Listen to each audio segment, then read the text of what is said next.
Hey guys, welcome back to another Tool Haul Friday video. This will be my second week since I switched to doing Fridays, and I'm also filming on a new phone this week because a good life lesson is to not forget your phone on the hood of a customer's car before going for a test drive. So had to switch to a new phone, but anyways, so it's a pretty good week, pretty juicy week. Spent a lot of money. So we'll start with the more interesting stuff, and then I can blow through all the princessauto stuff at the end. Just a few things from SnapOn. I got a new hat and I got a matching shirt as well. My dealer cuts me a pretty good deal on the merch because he knows I spend a lot of money on tools. Got a digital thermometer for doing AC work, stuff like that. Summer's coming, and I've already done a few AC jobs, so to actually be able to see the temperature it's putting out versus just the putting the hand there and going, yep, she's good. Actually be able to read it. It's nice. And then you can really compare the numbers from when it came in to when it's going out. So that way you know it's not just in your head. And then the other thing I got was a new ratchet. It's kind of nice. It's got a little offset, kind of like an offset wrench does, so your fingers are out of the way and out of harm's way when you're ratcheting away. I really love the dual 80 ratchets, and this is a style I don't have yet. I have like the bent spark plug style ratchet from Mac. I just picked that up and using that a ton, and I like how that gets me away, but this kind of gets you away from what you're doing but keeps you on the same plane of motion, so that's really nice. Yeah, and again, I'm just a big fan of the dual 80 ratchets. I really don't think there's a better ratchet out there. They just feel amazing. Most of my ratchets are the dual 80. Oh, one last thing I got from SnapOn this week was an extractor bit. I got this Irwin set because the Irwin Hansen makes, or used to make, the extractors and taps and dies and stuff like that for SnapOn. They don't anymore, but the Irwin set is like a third of the cost. You know, still made in USA, still lifetime warranty. So I'm like, well, I'll go with the Irwin one. And it's also in a blow mold case, so that's nicer for the service truck versus just the little tray the SnapOn ones come in. But I broke one. I broke the 9/32, and I emailed Irwin, and they got back to me like within an hour and said one was on the way, but that was back in February. They said to give it 2 to 3 weeks. Well, I figured I might as well just replace it out of my own pocket. That way, in case I need it, I'll have it. It was only like $11 or something like that to get one from SnapOn. To get the Irwin one individually after shipping would have been like 16, $17. So I'm like, well, look at the SnapOn one, because then if I break it again, I know I'll get warranty. So I don't know. I think in the grand scheme of things, a guy almost would have been better off going with the, I don't know. It's hit or miss, but I probably won't buy another set from Irwin, that's for sure. And I didn't, when I went to get my external extractors, I got them off the SnapOn truck because I knew I'll get warranty on them when I strip them out. But anyways, that's what I got from SnapOn. I picked up some stuff from Ulsa today, or not today, this week.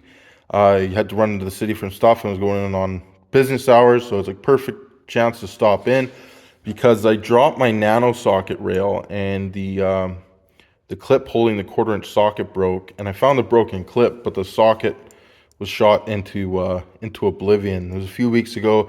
I've swept and washed the shop floor a few times since then, haven't been able to find it.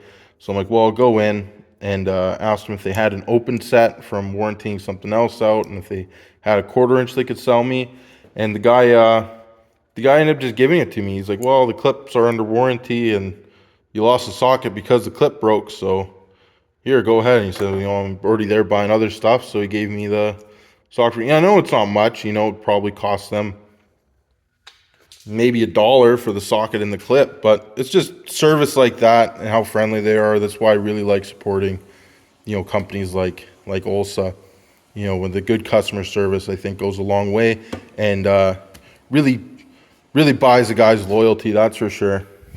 I picked up a bunch of socket rails from Ulsa. All 1/4-inch ones. I got 3 metrics and 3 blue and 3 red. So I've always done it as blues metric and reds SAE. The reason I got a bunch of 1/4 inch is because all my sockets, I use these just cheap rails off Amazon. You see these under a bunch of brands. They're just the black plastic ones. And they actually work all right, except for the 1/4 inch ones seem to be really fragile. And they've been really breaking on me, especially on the metric rail that I use metrics all the time. You can see I have quite a few broken, and I have some sockets out and about. But yeah, so I'm like, well, I'll upgrade my 1/4 inch. So I got the 6 and 12 point metric deep and shallow, the 6 and 12 point SAE deep and shallow. But there's quite a few clips jammed on each rail. So I got an extra rail of each just for the clips. And if you're close by, like I am to Ulsa, and you can go in, they cut you a pretty wicked deal on open box deals. So whether it be a return or the box is damaged kind of thing, they cut you a pretty wicked deal on the open box socket rails, which is pretty slick. So it was a good deal. So yeah, so I upgraded the 1/4 inch, and I'm probably going to end up upgrading the 3/8 and 1/2 inch sockets as well here down the road. Then I got some paint pens. They have them. They come in packs of 12. They're oil-based paint pen. They're made in the USA. They have a wicked temperature range of -46 to 66 degrees Celsius. So they don't freeze in the winter. So they're good to keep in the service truck. Like the paint doesn't separate kind of thing like a water-based paint pen would. They mark things really, really well, and I'm pretty happy. But for a while, a lot of people in the reviews and stuff, and that's another thing, Ulsa actually reads the reviews.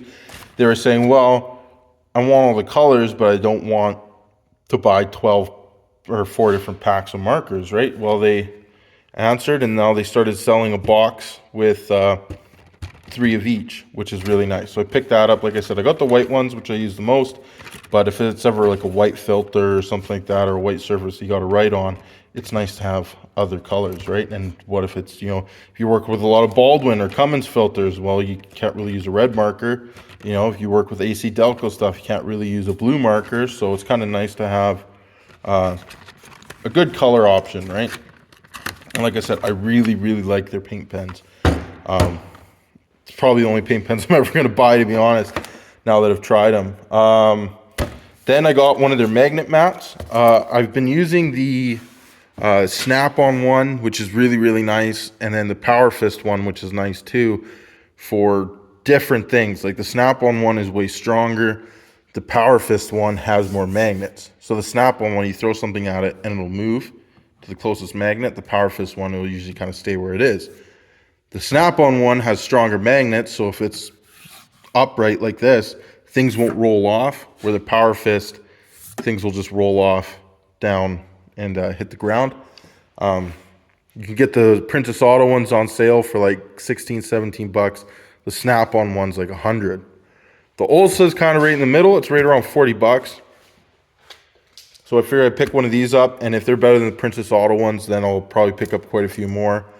Because I have the princessauto ones all over the shop just because they're so handy, but I don't really want to put out to replace them with Snap-ons. So if I can, if those Ulsa ones are as good, or at least better than the princessautos, I'm probably going to switch to using most, like the magnet, you can feel it through the box even. Pretty nice. Yeah, so that's what I got from Ulsa this week. Moving on is stuff I got from princessauto, which is quite a bit here. So I'll just blow through this pretty quick because a lot of it's, you know, not interesting stuff. Just some wire brushes because they're kind of a disposable thing. Once they get all gummed up and gross, you know, it's cheaper to replace them than to spend the time cleaning them. So wasteful, I know, but you know, after a while they just get too worn out. So, you know, they're 4 or 5 bucks a piece. Blowgun was like 6, 7 bucks for medium one. I got a lot of the short ones, and I got some real long ones, so nice medium one. Figured I'd pick that up. Another work light. Another one of these kind of stick lights, has a light on the end. Long beam, 700 lumens, 2.5 hour runtime. USB chargeable, magnetic, and it is a USB-C, which is nice. Yeah, on to the last light I got from princessauto, I've been really happy with.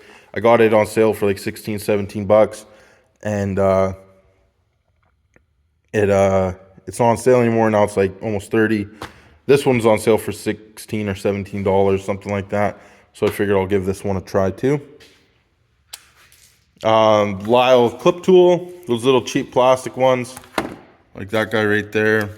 And then the little black generic metal ones seem to always bend and suck and not very tight and good for getting under clips. So I figured I'll give this this Lisle guy a try. I really like Lisle Tools. They seem to make some pretty good stuff, and they make a lot of USA stuff too, which is nice. Oh, speak of the devil, made in USA right there. Good job, Lisle. Clip kit. It seems like you can't take a clip out without breaking one, so I always keep a good arrangement of clips on hand in the service truck and around the shop. You know, a 665 piece set for the 20 bucks at Princess Auto is a pretty good deal. Little 4 flat trailer wire tester. Make sure that your trailer wiring harness on your vehicle is good.